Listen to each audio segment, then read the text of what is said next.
Welcome to my YouTube channel the future nurse 24।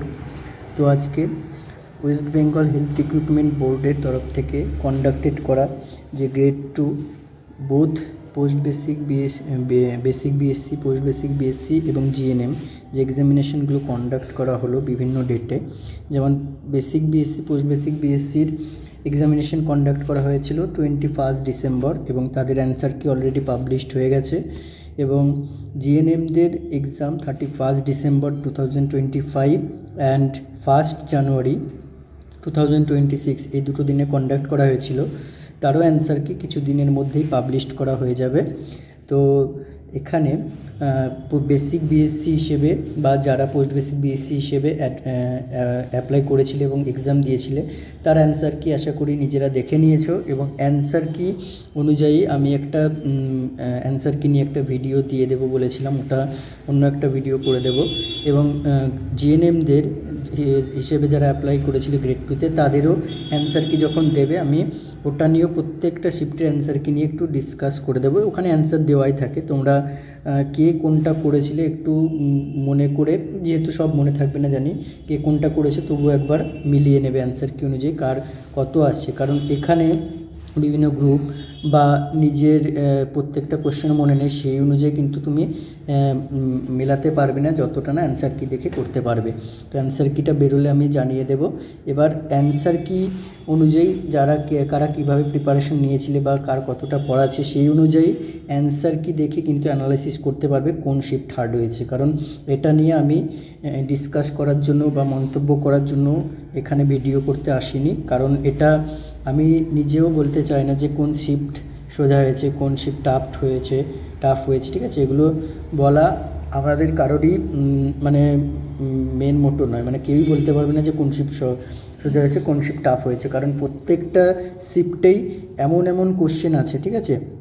এমন question এসছে যেগুলো হচ্ছে তোমার হচ্ছে বাইরে মানে আনকমন এসছে, যেগুলো হচ্ছে অনেকেই বলছিল একদম প্রিপারেশনের মধ্যেই নেই, কারণ অনেকে টার্গেট হাই থেকে প্রিপারেশন নিয়েছো, ঠিক আছে। অনেকে হচ্ছে পিআর যাদব, ম্যাক্সিমামই পিআর যাদব থেকে প্রিপারেশন করেছো, আর কেউ টেক্সট বইও ফলো করেছো। তো যেই কিছু হোক না কেন প্রত্যেকটা শিফট, এই যে 6টা শিফট হয়েছে 6টা শিফটেই কিন্তু এমন কোশ্চেন ছিল যে একদমই কোনো বই থেকে হোক বা হচ্ছে কোনো টেক্সট বুক থেকে হোক, কোনো জায়গা থেকে বা এত জায়গায় মক টেস্ট দিয়েছো কোনো জায়গায় দেখোনি, এমন কোশ্চেন কিন্তু প্রত্যেকটা শিফটেই ইতিমধ্যে ছিল। ওই জন্য অ্যানালাইসিস করতে চাই না যে কোনটা হার্ড হয়েছে কোনটা ইজি হয়েছে, একদম এগুলো আমাদের অ্যানালাইসিস করার কোনো পাওয়ার নেই, ঠিক আছে। কারণ সবারই নিজের শিফটটা অবশ্যই টাফ লাগবে, কারণ যারা যেই শিফটে পরীক্ষা দিয়েছো তারা কিন্তু এমন আনকমন কোশ্চেন পেয়েছো যেগুলো কোনোদিনও শোনোনি, ওই জন্য সবার শিফটটা টাফ লাগছে। কিন্তু অ্যান্সার কি যদি বেরোয়, অ্যান্সার কিতে তো ওখানে কোশ্চেন সমেত আশা করি বিএসসিতে যেমন কোশ্চেন সমেত অপশন সমেত অ্যান্সার কি দিয়ে দিয়েছিল, ওরকম যদি দেয় তাহলে কিন্তু অ্যান্সার কি দেখে তোমরা অ্যানালাইসিস করতে পারবে কার শিফটটা কতটা টাফ এসছে, ওকে।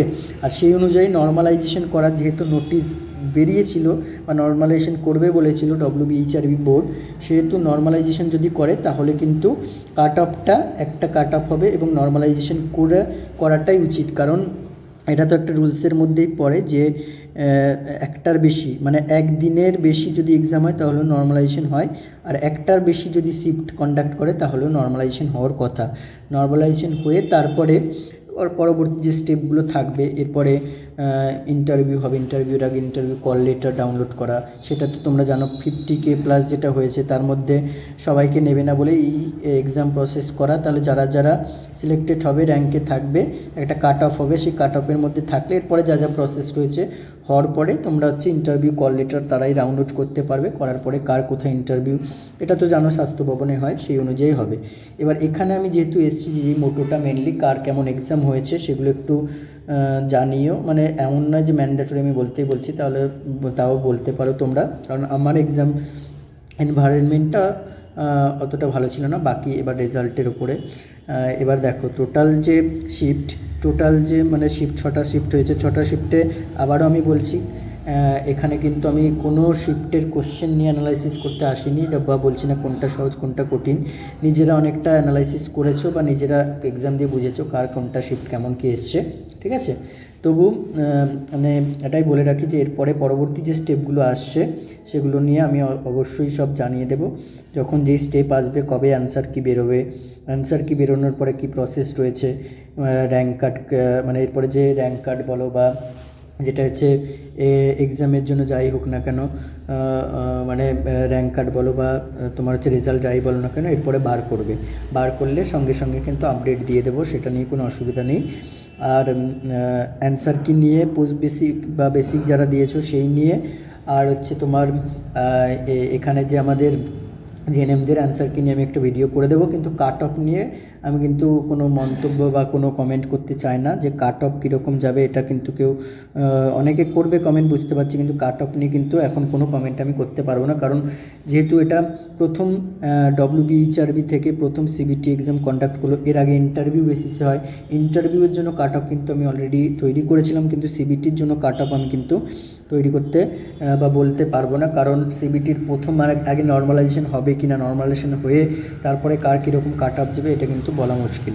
ওকে, আর আপকামিং যে আমাদের গ্রেড 2 এরপরে কবে হবে সেটা নিয়ে এখনও বলতে পারছি না, কারণ এই যে রিক্রুটমেন্টটা এটাই কমপ্লিট কবে হবে সেটা দেখার বিষয়, কারণ এরপরে ইন্টারভিউ প্রসেস রয়েছে। ইন্টারভিউ পরে টোটাল যে একটা নাম্বার হবে, নাম্বারের বেসিসে তোমার হচ্ছে পরপর স্টেপ বাই স্টেপ হচ্ছে এরপরে চলবে, মানে প্যানেল বার করবে, এইগুলো হবে। হওয়ার পরে এরপরে গ্রেড 2 কবে হবে সেটা কিন্তু WBHRB থেকে এরপর ফার্দার যদি কোনো নোটিশ দেয় তবে জানতে পারবে। আর আপকামিং মানে আমাদের যে 360 নার্সিং একাডেমি রয়েছে, সেই নার্সিং একাডেমি থেকে আমরা গ্রেড 2 নার্সিং একাডেমি থেকে গ্রেড 2 এবং হচ্ছে আমাদের এবারে যেই PBN 2026 বা পোস্ট বেসিক BSc নার্সিং 2026-এর জন্য অলরেডি ব্যাচ স্টার্ট করব ভেবেছি। আমি ব্যাচটার ডিটেলসটা একটু তোমাদের জানিয়ে দিচ্ছি।